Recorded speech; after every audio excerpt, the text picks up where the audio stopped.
அனைவருக்கும் என் அன்பான வணக்கம். நான் உங்கள் ரமேஷ் கார்த்திக். இன்றைய காணொலியில் நம்ம விவாதிக்க போகிற தலைப்பு the rise of nationalism in Europe என்று சொல்லக்கூடிய அந்த பாடத்தில் இருக்கக்கூடிய ஃபர்ஸ்ட் செக்மெண்ட்டாக the French revolution and idea of the nation. நம்ம இப்போ தலைப்புக்குள்ளே போகலாம். The French revolution and idea of the nation. இந்த ஹெட்டிங்லேயே உங்களுக்கு நல்லா தெரிஞ்சிருக்கும். ஒரு புதிய நாடு உருவாகத்திற்கான ஆரம்ப புள்ளியா எது இருந்தது அப்படின்னா பிரெஞ்சு ரெவல்யூஷன் என்று சொல்லக்கூடிய அந்த நிகழ்வு இருந்தது. லூயிஸ் 16 ஆட்சி காலம் மன்னராட்சி காலம். அவர் கண்ட்ரோல தான் பிரான்ஸ் ஆனது இருந்துட்டு இருந்தது. மன்னராட்சி நடைபெறும் பொழுது மக்கள் கையில அதிகாரம் இருக்காது, முழு அதிகாரமும் அந்த மன்னருடைய கையிலேயே இருக்கும். அவர் எடுக்கக்கூடிய முடிவுகளே இறுதியானது. அவரை மீறி அந்த நாட்டில் எதுவுமே நடக்காது. அது மட்டும் இல்லாம மக்கள் மீது அதிகமாக வரிகள் சுமத்தப்பட்டது. மேலும் மக்களுக்குன்னு சொந்தமா நிலங்கள் எதுவும் இருக்காது. இந்த ஸ்டேஜுக்கு பேரு ஃபியூடல் ஸ்டேஜ். எல்லா நிலங்களும் மக்கள் கையில இல்லாம அரசர்கள் கையிலையும் அவர்களோடு இருக்கக்கூடிய பிரபுக்கள் கையிலையும் தான் நிலங்கள் இருக்கும். மக்கள் வேலை செய்ய முடியுமே தவிர முதலாளிகளா இருக்கவே முடியாது. அது மட்டுமல்லாம அதிகமான வரிகளை மக்கள் மட்டும்தான் செலுத்தணுமே தவிர அரசரோ அரசரை சார்ந்த பரம்பரையில் உள்ளவர்களோ எந்த விதமான வரியும் செலுத்தாமல் சுகபோகமாக வாழ்ந்து கொண்டிருந்த காலகட்டம். பிறப்பால் ஒருவருக்கு சலுகைகள் இருக்கக்கூடாது என்பது மக்கள் புரிந்து கொண்ட ஒரு காலகட்டம் அப்படின்னு சொன்னா பிரெஞ்சு ரெவல்யூஷன் நடந்த அந்த காலகட்டம். 1789 ஆண்டு பிரெஞ்சு மன்னர் லூயிஸ் 16 எதிராக கிளர்ச்சி அடைந்து மக்கள் நடத்திய ஒரு போராட்டம் தான் பிரெஞ்சு ரெவல்யூஷன் அப்படிங்கிறத நீங்க தெளிவா புரிஞ்சுக்கணும். சரி, idea of the nation. France அப்படிங்கிறது ஒரு தனி நாடாக உருவாக வேண்டும் அப்படிங்கிறது அந்த மக்களுடைய விருப்பம். அது மட்டுமல்லாம இந்த பிரான்ஸ் நாடு மன்னராட்சி காலத்தில் இல்லாமல் ஒரு ஜனநாயக நாடாக, ஒரு குடியரசு நாடாக தொடர்ந்து செயல்பட வேண்டும் அப்படிங்கிறதும் பிரான்ஸ்ல இருந்த மக்களுடைய விருப்பம். இதன் காரணமாக தான் அவங்க அந்த பிரெஞ்சு ரெவல்யூஷன் என்ற போராட்டத்தை நடத்தினாங்க. 1790 ஆண்டு பிரான்ஸ் மக்கள் வெற்றி அடைகிறாங்க. ஒரு வருட காலம் இந்த ரெவல்யூஷன் ஆனது நடக்குது. பல்வேறு நபர்கள் இந்த ரெவல்யூஷனை முன்னெடுத்துட்டு போறாங்க. ஒரு வருட காலம் 1789 இருந்து 1790 வரைக்கும் நடக்குது. 1790 ஒரு வழியாக லூயிஸ் 16 ஆட்சி முடிவுக்கு வருது. மக்கள் கைக்கு அதிகாரமானது போகுது. இதுவரை லூயிஸ் 16 தான் முடிவு எடுத்திருந்தாரு. இனிமே லூயிஸ் 16 எடுக்க மாட்டார். அதற்கு பதிலாக போராட்டத்தில் வெற்றியடைந்த மக்கள் தங்களை என்னவா ப்ரொக்ளைம் பண்ணிட்டாங்க அப்படின்னு சொன்னா நேஷனல் அசம்பிளி அப்படின்னு ப்ரொக்ளைம் பண்ணிட்டாங்க. மக்களுடைய ஆட்சி அப்படிங்கிறது உருவாகிடுச்சு. இனிமே நேஷனல் அசம்பிளி தான் பிரான்ஸ் நாட்டுடைய எல்லா முடிவுகளையும் எடுக்கும் அப்படிங்கிற ஒரு சூழல் உருவாயிடுச்சு. இப்ப பிரான்ஸ் ஆனது ஒரு எல்லைக்கு உட்பட்ட தேசமா அப்படின்னா இல்லை. பல்வேறு இடங்களை பல்வேறு மன்னர்கள் ஆட்சி பண்ணிட்டு இருந்தாங்க. முதல்ல இந்த பிரச்சனையை அவங்க சார்ட் அவுட் பண்ணணும். இன்னொரு பிரச்சனை என்ன அப்படின்னு சொன்னா பல்வேறு நிலங்களையும் பல்வேறு மன்னர்கள் ஆட்சி பண்ணும் பொழுது ஒரு ஊருக்கும் இன்னொரு ஊருக்கும் கரன்சி வேற வேறையா இருக்கும். இந்த ஊர்ல இருக்கிறவங்க பக்கத்து ஊர்ல வியாபாரம் பண்ண போனாங்க அப்படின்னு சொன்னா அவங்க நாட்டுடைய கரன்சியில தான் வியாபாரம் பண்ணியாகணும். அவங்கள்ட்ட கரன்சி இருக்காது. அது மட்டும் இல்லாம ஒரு ஊர்ல இருந்து இன்னொரு ஊருக்கு போகும்போது சுங்க வரி செலுத்தணும். அதே போல இந்த வரிகளும் ஒவ்வொரு ஊருக்கு ஒவ்வொரு மாதிரி இருக்கும். இந்த பிரச்சனைகள் எல்லாமே நேஷனல் அசம்பிளிக்கு இருந்தது. எப்ப பிரான்ஸ் அப்படிங்கிறது ஒரு மன்னர் கையில இருந்து அதிகாரத்தை முடிச்சுட்டு இப்ப தனி நாடா உருவாச்சோ இனிமே எல்லாமே ஒரே மாதிரி இருக்கணும், ஒவ்வொரு இடத்துக்கு ஒவ்வொரு மாதிரி சட்டங்கள் இருக்கக்கூடாது அப்படிங்கிறதுக்காக நேஷனல் அசம்பிளி என்ன பண்ணுது அப்படின்னு சொன்னா பிரான்ஸுக்குன்னு ஒரு தனி தேசிய கீதத்தை உருவாக்குறாங்க. பிரான்ஸ் நாட்டுக்குன்னு புதிதாக டிரஸ் கோட் அவங்க உருவாக்குறாங்க.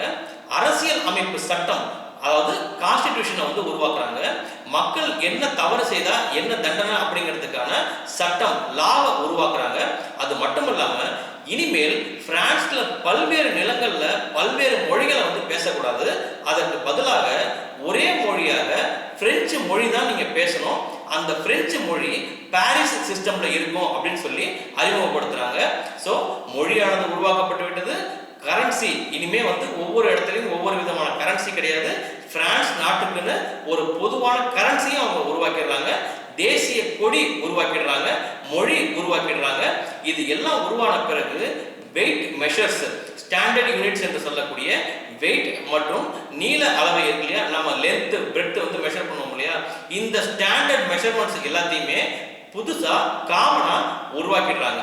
இனிமே பிரான்ஸ் ஆனது புதிய சட்ட திட்டங்களின்படி ஜனநாயக ரீதியாக அனைத்து மக்களும் வாக்களித்து தங்கள் ஆட்சியாளர்களை தேர்ந்தெடுக்கும் முறையும் கொண்டு வந்துடுறாங்க. ஏன் இது சொல்றேன் அப்படின்னு சொன்னா, லூயி 16 பிரான்ஸ் ஆட்சி பண்ணிட்டு இருந்த காலகட்டத்தில் மக்களை 3 விதமான கேட்டகரியா பிரிச்சிருந்தாங்க. First estate, second estate, third estate அப்படின்னு பிரிச்சிருந்தாங்க. இதுல ஃபர்ஸ்ட் எஸ்டேட்ல மன்னரும் பிரபுக்களும் இருப்பாங்க, மன்னர் இருப்பாரு. செகண்ட் எஸ்டேட்ல பிரபுக்கள் இருப்பாங்க, அரசு ஊழியர்கள் இருப்பாங்க. தேர்ட் எஸ்டேட்ல பெசன்ஸ் என்று சொல்லக்கூடிய விவசாயிகள் இருப்பாங்க, பிசினஸ் பீப்புள் இருப்பாங்க, கொஞ்சம் எஜுகேட்டட் பர்சன்ஸ் இருப்பாங்க, லாயர்ஸ், டாக்டர்ஸ் போன்ற ப்ரொஃபஷனல்ஸ் எல்லாமே இருப்பாங்க.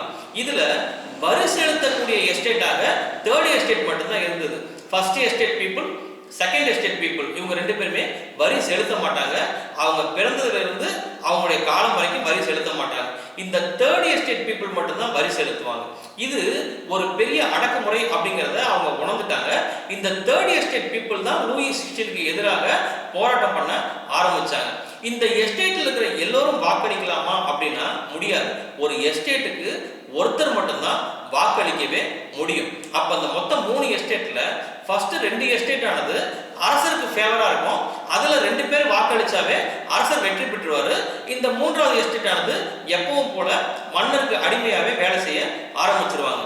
இந்த இடத்துல தான் தேர்ட் எஸ்டேட்ல இருக்கக்கூடிய எல்லா மெம்பர்ஸும் வாக்களிச்சா மட்டும்தான் அரசரை தேர்ந்தெடுக்க முடியும் அப்படிங்கிற ஒரு இடத்துக்கு அவங்க கொண்டு வந்தாங்க.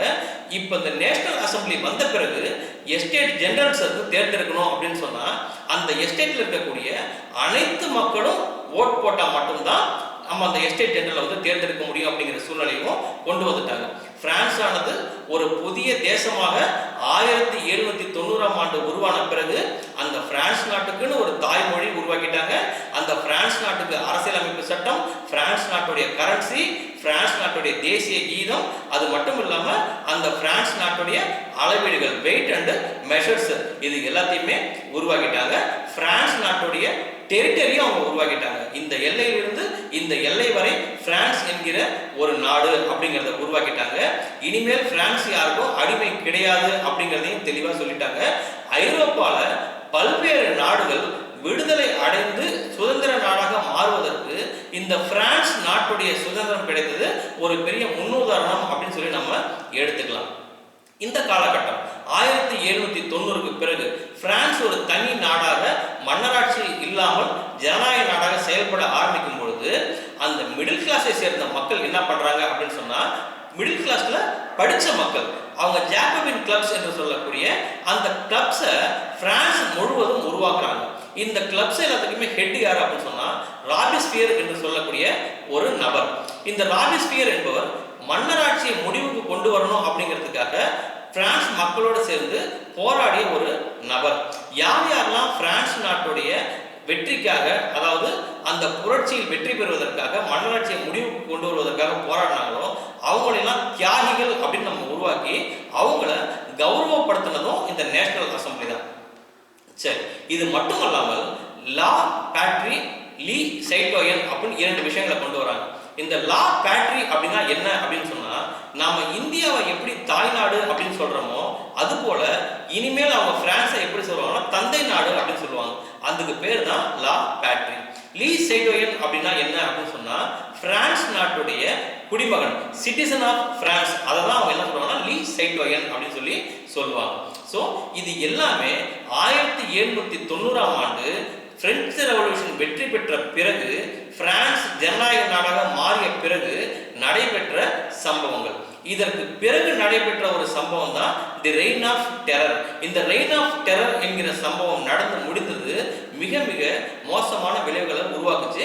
அதை பற்றி நம்ம அடுத்த காணொளியில பார்க்கலாம். ஒரு குறிப்பு சொல்லணும் அப்படின்னு சொன்னா, நீங்க 9th படிச்ச பிரெஞ்சு ரெவல்யூஷன் லெசன் ஆரம்பத்துல இருந்து டெப்த் வரைக்கும் ஃபுல்லா கொடுத்துருப்பாங்க. அந்த லெசன்ல நீங்க தரவா இருந்தீங்கன்னா 10th இப்போ நீங்க அதோட கண்டினியூஷனை படிக்கும்போது ரொம்ப ஈஸியா பிக்கப் பண்ணலாம். ஒருவேளை உங்களுக்கு நீங்க 9th அந்த லெசனை சரியா படிக்கல அப்படின்னு சொன்னா 7 வீடியோஸா 7 எபிசோட்ஸா உங்களுக்கு அட்டாச் பண்ணியிருக்கேன். டிஸ்கிரிப்ஷன்ல பாருங்க. 9th உங்களுக்கு நடத்தின அந்த பிரெஞ்சு ரெவல்யூஷன் லெசன்ஸை தெளிவாக கொடுத்துருக்கேன். நீங்க அதை படிச்சுட்டு வந்து இந்த காணொலியை பார்த்தீங்க அப்படின்னா உங்களுக்கு இன்னும் ஈஸியா புரியும். நீங்க இங்க இருந்து ஈஸியா பிக்கப் பண்ணிட்டு போய் லெசனை கம்ப்ளீட் பண்ணிடலாம். மீண்டும் இன்னொரு காணொலியில உங்களை சந்திக்கிறேன். நன்றி, வணக்கம்.